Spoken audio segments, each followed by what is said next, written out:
from West Virginia Public Broadcasting. Support for the Legislature Today is provided by the following. AARP West Virginia, your ally for real possibilities in the Mountain State. Online at aarp.org/WV.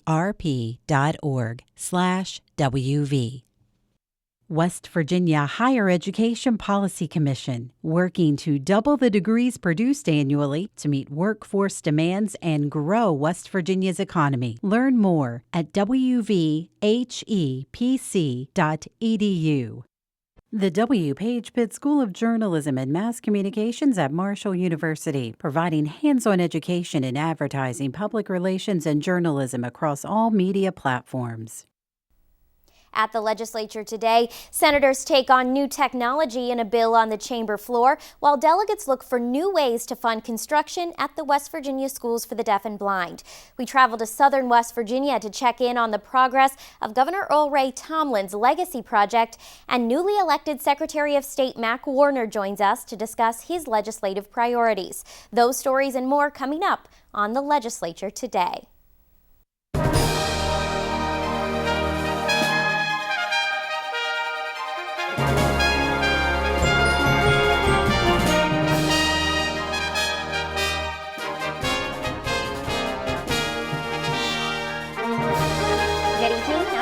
Mara. Lawmakers will consider hundreds of bills this legislative session, brought to them by constituents, lobbying groups, and state agency heads. A few of those pieces of legislation will also be presented by the state's constitutional officers, one of whom joins me tonight. Mac Warner is the newly elected Secretary of State. He was elected in November and took office earlier this year. Mr. Secretary, thank you so much for being with us. Well, thanks for having me. We have to start with an item that's made some news lately, and that was the firing of 16 employees in the Secretary of State's office.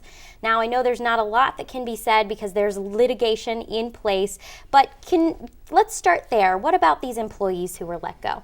Well, we needed to take the office in a new direction. If you do the football analogy, if you bring in a new coach, if you still keep the offensive coordinator, the defensive coordinator, and so forth, are things really going to change? And we needed to move the office in a new direction. The campaign had showed that there was quite a bit of dissatisfaction out there, especially among the county clerks, and that's the main constituent that you have as the Secretary of State in the elections process. So if there's a broken down system there, you've got to make some changes. So the people that we brought in are the people with experience to move in the direction that the voters wanted us to move, that I wanted to move. And some of those numbers are, there's some particulars there about some people moving on or retiring and those sorts of things. So I don't want to get locked into those numbers. But we have brought on a new team to include field representatives, and those field representatives are going to be working with the county clerks, are going to be working with businesses. The key is we're all doing it within the same budget. We haven't increased the budget one bit. So we're actually doing more with the same amount of people. And that was something that the Senate Finance Committee asked you about, letting go 16 employees and bringing on 22 new ones, which includes those field reps who are out working with the county clerks directly, correct? Correct. And what happened is some of the people that we brought on, even though they have quite a bit of experience, they actually came on at lower salaries than the team that was in there before. And that freed up money that allowed us to then bring on these field reps, still working within the same budget. So the field reps are something new, a new change you've made to the Office of Secretary of State. What other changes are you looking at making in these first, 40 days you've been in office or so? We're moving at the speed of business. The focus on all government needs to be creating jobs, building the economy, building the tax base. And you do that by reaching out to the business community and moving at the speed that they are moving. So a couple examples. One, we've increased our business hours. We're open now at 7:30 in the morning. We had a former delegate, Larry Williams, opening up a new business. He came into our office, had signed up, and was walking out the door at 7:50 so he could get on to what he was doing during the normal business hours. We're staying open until 5 or even later if there's still people in the office using our services. So we are accommodating our schedule to fit the business schedule. A couple other things we're doing is we're increasing the ability for companies to register not just yearly, but on a multi-year basis. So we have legislation in front of the legislature right now giving us authority to let a business renew for 3 years or 5 years if that's what their business formula works for them. Now, one of the catches with that legislation, though, is how do you convince lawmakers to not take that money from you right away? Are you working on that? We are. We're watching the. If somebody pays those 5 years on the front end, the legislature doesn't, in these hard budget times, come in and sweep that money from us, because we still need to operate our office. Another example is the expediting the business licensing procedure. So if somebody has a house or a business closing and they need that form done this week to meet the banks and everybody's closing agenda or schedule, they could come in and ask for an expedited service. They would pay an additional fee for that service to move theirs to the front of the line. But we're asking the legislature to grant that. So these are being well received. I'm hopeful that legislation will get passed. But the key is listening to the businesses and accommodating our office to fit the business's needs. It's listening to the people, listening to the folks in our office, the people that have these years of experience are bringing ideas to us as to how to adapt and make our office more in line with what the businesses are asking for. Now, the Secretary of State's office, of course, also handles the voter rolls and voter registration and the administering of elections. The legislature right now is looking at a rule that came as a compromise out of a voter ID bill last year to create automatic voter registration. Now, the legislature has been told by the DMV that they're worried about the cost of the program and also being able to administer it by January 1st, 2018, and are asking for more time. Have the county clerks also come to you with concerns? The county clerks have, and the issue here is our office is either for it or neutral in this. We were ready to implement when the legislature tells us to implement, but the two key components of this are the DMV, which is where the people will be signing up for the automatic voter registration, but there involves a hardware and a software component of that, and even more importantly is the training of the DMV personnel to capture that information correctly, because right now there are problems with the registration process because some of the proper information that the clerks need isn't getting transmitted to them. A couple examples, one person signed their name with XOXOXO. Well, a county clerk doesn't want to use that as a proper signature for a voter registration. A 16-year-old girl registered to vote, and you have to be 18 to vote. So there's certain information that the clerks require. And another example was someone registered under using a business address, a nail salon address. Well, you can't send, where do you send the voter information to if it's a nail salon? So these are the type examples that the clerks are bringing to me and saying, we've got to fix this on the front end before this becomes the clerk's problem. Those people leave DMV thinking they've registered to vote, then they show up at a precinct to vote. And if they've used a nail salon or a rural route, not a 911 address, they haven't been properly entered into the precinct book. And so there's confusion. That comes back on the clerks. The clerks simply want it done correctly the first time. Okay. Secretary of State Mac Warner, thank you so much for joining us this evening. Thank you for having me. We go to Cabell County tonight, where we meet 3 more members of the West Virginia Legislature in this edition of Meet Your Lawmakers.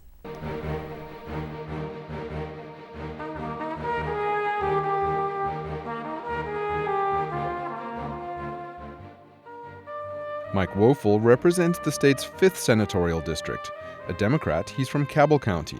Senator Woelfel was elected to the Senate in 2014. He's an attorney and a graduate of the West Virginia University College of Law.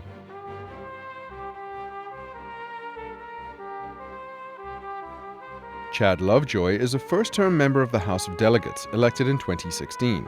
He's from Cabell County and represents the state's 17th House District. The Democrat works as an attorney in Huntington and has served as an adjunct professor at Marshall University Community and Technical College.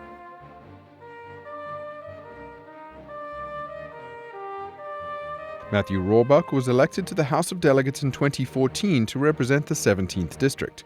He's a Republican from Cabell County. Delegate Rohrbach is a Marshall University graduate who also attended the university's medical school. He specializes in internal medicine.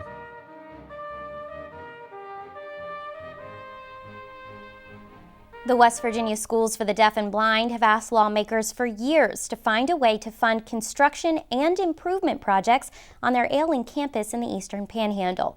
Liz McCormick reports delegates have advanced a bill to aid the school while also looking for ways to help higher education. The West Virginia Schools for the Deaf and Blind, located in the Eastern Panhandle, have been around since 1870, starting out with just 25 deaf students and 5 blind. Over the years, enrollment increased and campus size grew to 79 acres, with 16 major buildings.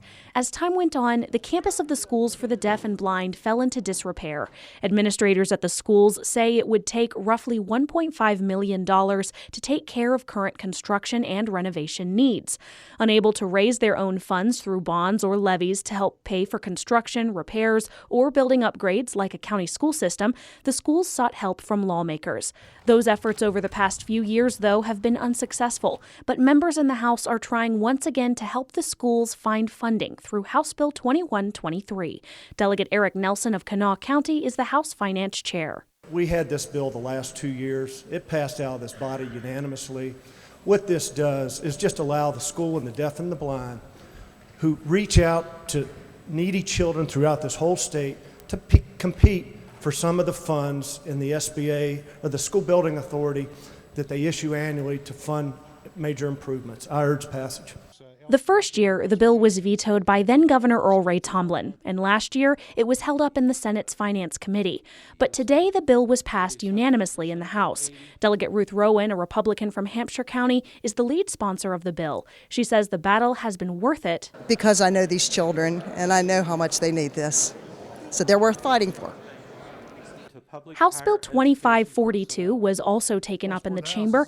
Its overall goal is to give West Virginia University, Marshall University, and the West Virginia School of Osteopathic Medicine more flexibility in staffing and setting pay scales. Smaller universities and colleges in the state would have to notify the Higher Education Policy Commission of their intent to do the same. The bill takes out the requirement that institutions have a recall list, essentially a list of laid-off workers who, if their job would become available, would receive a call asking if they want their job back. The recall list becomes optional under the legislation. Delegate Barbara Evans-Fleischauer, a Democrat from Monongalia County, spoke against the bill. Without the guide of seniority, which as I said, we all know what that means, it's going to be a lot harder to verify whether decisions about layoffs are fair. It's going to be a lot harder to know when someone doesn't get the right to recall at all, whether they say they could recall you, but we won't know because of seniority. They have lost that right. We won't know whether that person is going to be recalled or not. And Fleischauer is also concerned the bill would impact older employees with years of experience, who might be paid more than some newer, younger employees. Without the protection of recall, if they were laid off, she says they would be seen as expendable. Newcomer Delegate Marshall Wilson, a Republican from Berkeley County, supported the bill and responded to Fleischauer's concern.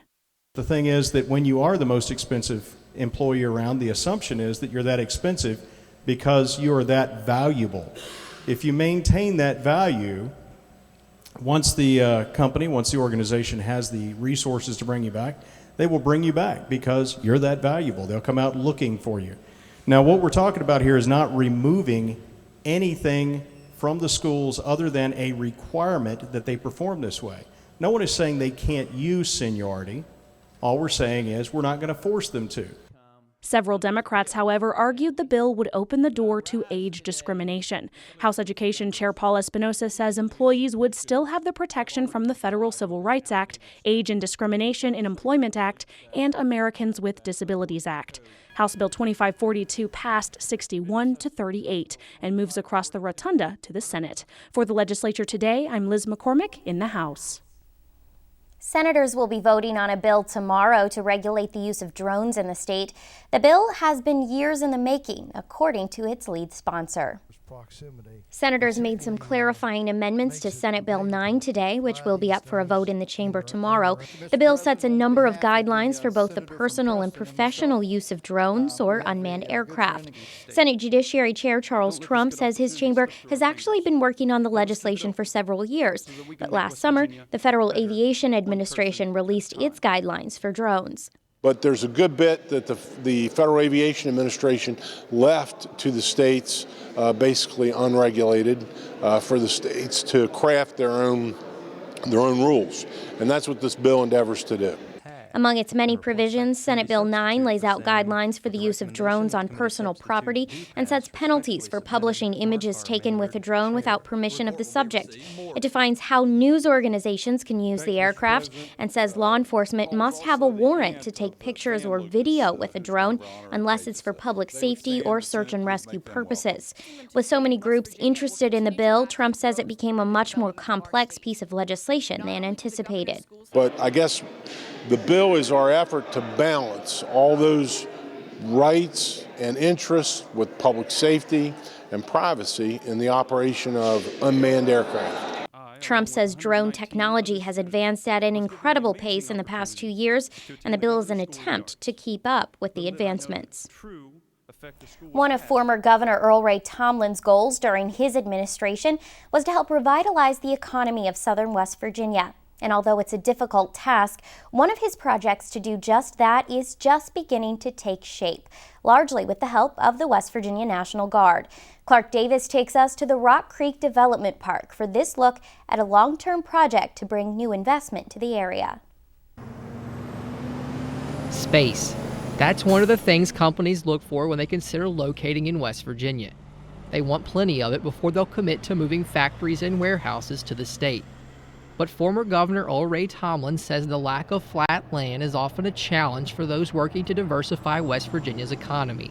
Because one of the things that we have found out from our Commerce and Development Office is, we've lost a lot of potential investors coming in simply because we could not find the level ground or enough ground suitable to build the kind of factory that they wanted. Tomlin says many times companies need as much as 50 to 100 acres to locate in the state. And before he left the governor's office, Tomlin made sure to find that much space for multiple companies. The Hobet mine site along Route 119 in Boone County boasts 12,000 acres of flat land. Tomlin says the former mine site could be used for both industrial and commercial development, helping to revitalize the region's economy. A project to create a suitable site for business development began under the Tomlin administration, and now Hobet is known as Rock Creek Development Park, which Tomlin told West Virginia Public Broadcasting in December is already attracting attention. We got part of the utilities there now. I'm just sorry we can't get it complete before I leave, but we got to set it in motion. It's moving along very well. The Hobet site is still being mined, although at a much smaller scale than it once was, and the reclamation process is still underway. It's that process, though, that prepares the site for new tenants. Among those tenants will be the West Virginia National Guard. In a unique relationship that's worked in other areas of the state, the Guard will use some of the land for training, as well as a new maintenance facility and even agriculture projects aimed at helping veterans. Adjutant General James Hoyer leads the state's Guard. It's really up to our imagination what it can be, and I think how we leverage that available land and space to create opportunities for southern West Virginia that help us both diversify our economy as well as continue to enhance the opportunities that will still exist in hopefully a revitalized energy industry. The Guard's use of the site will create a need to expand the infrastructure available there, including a more accessible route to the top of the mountain and additional water and sewer lines to support an increased amount of people working on the property. Once that infrastructure has been created, the Boone County site will be more attractive to new investors near a 4-lane highway with direct access to Charleston and Yeager Airport. The West Virginia National Guard currently has training sites in the state at Camp Dawson near Kingwood, the St. Albans Readiness Center, and the Memorial Tunnel Training Complex near Gallagher, West Virginia, and a site at Camp Branch in Logan County, where they have a combat assault strip. The Guard hopes by adding Rock Creek to the list, the West Virginia network of training facilities will be more attractive to other military operations from outside the state that need a one-stop shop for training. The Guard is currently in the process of creating a maintenance shop at Rock Creek that will be able to service some of the Guard's vehicles and also those for other military branches. We're going to be able to do some maintenance work that's also going to be tied to mobility training using what we call non-standard vehicles. So not necessarily tanks and Bradleys, but the non-standard vehicles that are used in a variety of the counterterrorism missions that go on around the globe. But Hoyer believes the activity on the site won't start and end with the West Virginia National Guard. The Guard believes that there's an opportunity to leverage the access and capability that we have to bring more of that national security and homeland security training to the state, generate an industrial base around that activity, and we think we can do it more cost effectively, more timely, and at the highest levels of quality. So that makes our nation more safe and creates jobs in West Virginia. Sounds like a winner to me. Initially, the Guard will create 8 new positions at Rock Creek, but they say that number will likely increase in the future as more of their projects get underway. For West Virginia Public Broadcasting, I'm Clark Davis in Boone County. We'll take a special look at the State Museum coming up, but first, we meet some new and returning members of the 83rd West Virginia Legislature.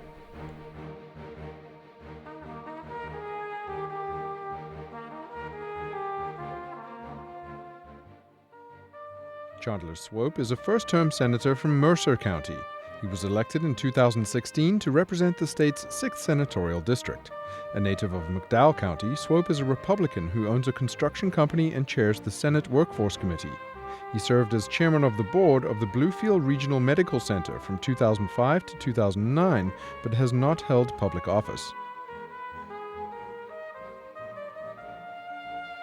Kelly Sabonia is a Republican from Cabell County. She was elected to represent the 18th House District in 2002. Delegate Sabonia chairs the House Committee on Rulemaking Review. She served 2 terms on the Cabell County Commission and works as a realtor. Ken Hicks is a Democrat from Wayne County. He was elected to the House in 2014. Delegate Hicks represents the 19th House District. He's a graduate of Marshall University and practices law in Huntington. Robert Thompson is a first-term delegate from Wayne County. He also represents the 19th House District. Thompson is a Democrat and works as a teacher. Across the Capitol complex from the Senate's wing of the State House sits the West Virginia Culture Center, and in its basement, a $4 million project that was completed in 2009. The West Virginia Museum is a state-of-the-art facility that is free to the public and attracts thousands of visitors each year. Tonight, we learn a little bit more about that museum and its history from the man who keeps it up and running. I'm Charles Morris. I'm the Director of Museums for the West Virginia Division of Culture and History. The West Virginia State Museum was founded in 1894, and it was part of the Capitol building that was down on the head of Capitol Street in Charleston. When you think of a museum, you think about education, exhibits, collections. We work with school groups all over the state. We have visitors from all over the world. And a lot of people think that the most important aspect is exhibition, but it's actually the collections and the preservation of that collection, because once you've damaged it, once you've done something that you shouldn't be doing, you don't have an opportunity sometimes to correct that. So the preservation, the conservation of these artifacts, the caring for them, the having them in the right environment, that is the most important thing we do, and it's so important. On this wall over here, these are original. One of the things that you make sure is that when you do cataloging, you make sure that you do not change the characteristics of an artifact. So when we did the redevelopment of the State Museum, today it's again state-of-the-art. When this building opened in 1976, it was considered state-of-the-art at the time as well. But that was 8-track players and that was slide presentations. Well, today there is so much technology, and we've utilized all of that in our State Museum today. And you go in and it immerses you in the environment. You start off in the coal swamp, and it's the Devonian period. You have a show path that goes through, and it has primary artifacts, gives you a feel for the area and stuff. And then you have discovery rooms, and there are 26 discovery rooms that take you a little more in depth, more artifacts, more information, more collections. And you go to the frontier period, you go through the Civil War, so it's just something for everybody. People say that when they leave this museum, that they understand what the state of West Virginia is about. We have people who come in that are connected to people that were here 150 years ago. You're telling the story of the state. West Virginia has such an incredible story to tell, and in some ways the story is so great that it makes it easy for us. Tomorrow on our show, the newly elected state auditor, J.B. McCuskey, joins us to discuss what lawmakers can do to improve the workings of his office this legislative session. We're also joined by the only independent member of the state legislature, Delegate Rupi Phillips. That's tomorrow on the broadcast. For now, this has been the Legislature Today. I'm Ashton Mara. Thanks for joining us.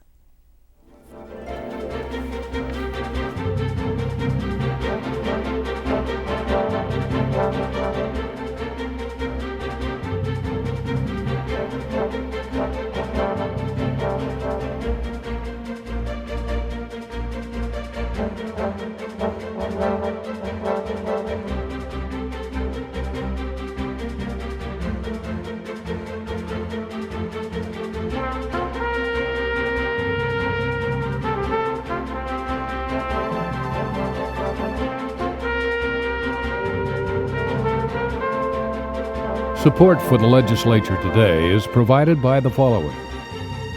AARP West Virginia, your ally for real possibilities in the Mountain State. Online at aarp.org/WV. West Virginia Higher Education Policy Commission, working to double the degrees produced annually to meet workforce demands and grow West Virginia's economy. Learn more at wvhepc.edu.